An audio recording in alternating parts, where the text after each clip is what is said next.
Es war eine eisige Winternacht in den Bergen, wo der Schnee wie eine gnadenlose Decke die Welt erstickt. Der Wind heulte wie ein verwundetes Tier, und die Temperaturen fielen so tief, dass selbst die Sterne am Himmel zu frieren schienen. In diesem Chaos fuhr ein junger Teenager, namens Lukas, auf seinem alten Motorrad, durch die verlassenen Straßen. War erst 17. Ein schmächtiger Junge mit zerzausten Haaren und einem Herzen, das größer war als seine Ängste. Lukas war auf dem Weg nach Haus, nach einem Streit mit seinen Eltern, der ihn in die Kälte getrieben hatte. Er fühlte sich allein, verloren in einer Welt, die ihm so hart erschien.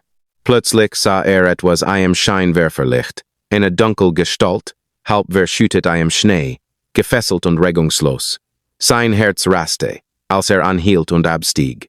Stellt sicher, dass ihr liked, kommentiert, teilt und den Kanal abonniert.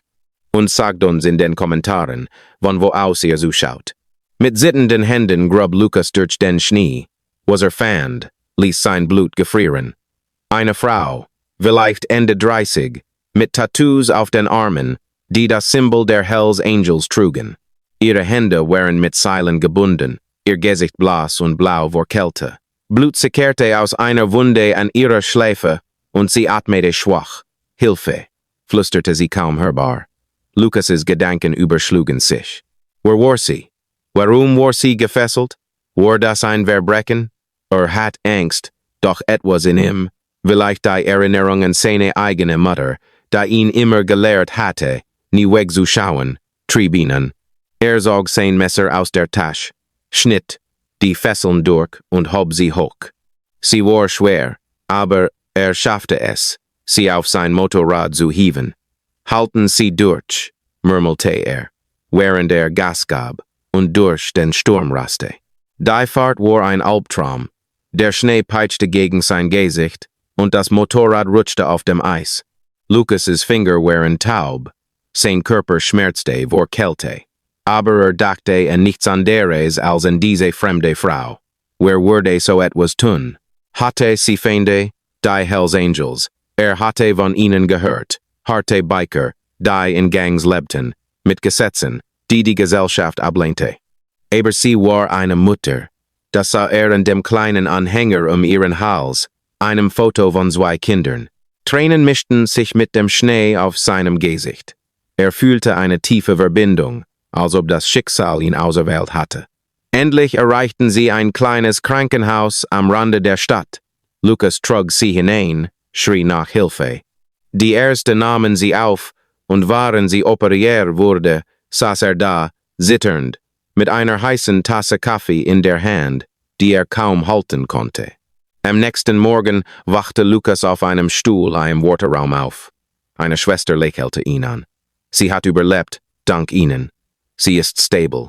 Erleichterung durchflutete ihn wie eine warme Welle. Doch dann kam die Polizei. Sie stellten Fragen. Wer war Wo hatte sie gefunden? Lukas erzählte alles, ehrlich und ängstlich. Die Frau hieß Anna, war die Witwe eines Hells-Angels-Mitglieds und Mutter von 2 kleinen Jungen. Sie war in einen Streit zwischen rivalisierenden Gangs geraten, entführt und im Schnee zurückgelassen, zu sterben. Die Polizisten warnten ihn, das ist gefährlich. Die Hells Angels sind kein Freunde der Gesetze.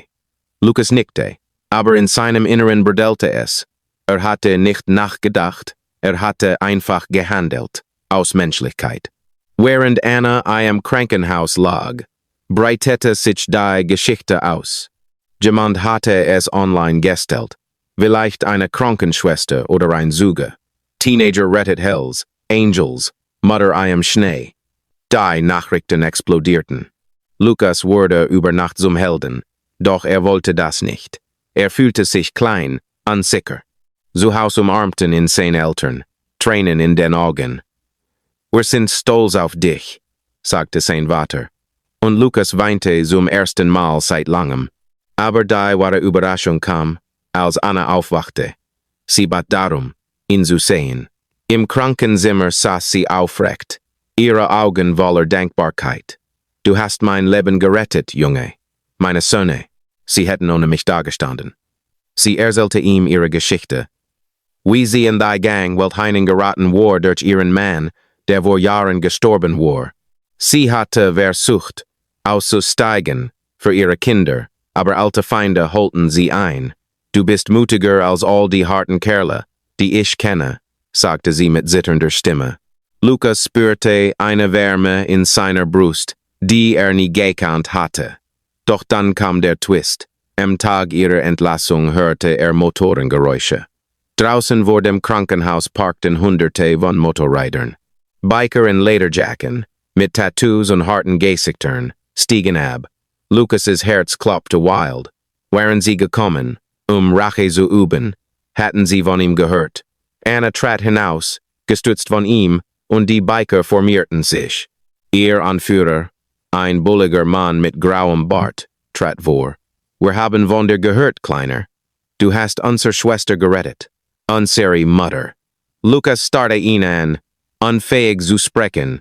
Der Anführer nickte, und plötzlich, wie auf ein unsichtbares Signal, verbeugten sich alle.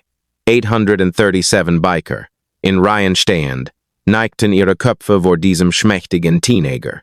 Der Wind trug ihr Schweigen, und Tränen rannen über Annas Wangen. Das ist Respekt, flüsterte sie. Wahrer Respekt. Lukas stand da, überwältigt. Hatte erwartet, Angst zu haben, doch stattdessen fühlte eine tiefe Emotion, eine Verbindung zu diesen Fremden, die zeigten, dass unter der harten Schale Herzen schlugen. Der Anführer reichte ihm eine Jacke, nicht als Einladung in ihre Welt, sondern als Symbol. Du bist einer von uns, ein Geist. Danke. Die Biker stiegen auf und fuhren davon, ein Donnern, das die Erde erzittern ließ. Lukas umarmte Anna, und in diesem Moment verstand Heldentum kommt nicht aus Stärke, sondern aus dem Mut, für andere dazu sein. Die Geschichte von Lukas breitete sich weiter aus, inspirierte Tausende. Lernte, dass ein Akt der Güte Wellen schlagen kann, die sogar die härtesten berühren. Anna fand Frieden, zog mit ihren Kindern in eine neue Stadt, weg von der Gewalt. Lukas wurde nicht zum Biker, aber trug die Lektion in sich. In einer kalten Welt kann Wärme aus unerwarteten Quellen kommen. Sei selbstlos, sei mutig, und die Menschlichkeit wird sich verbeugen.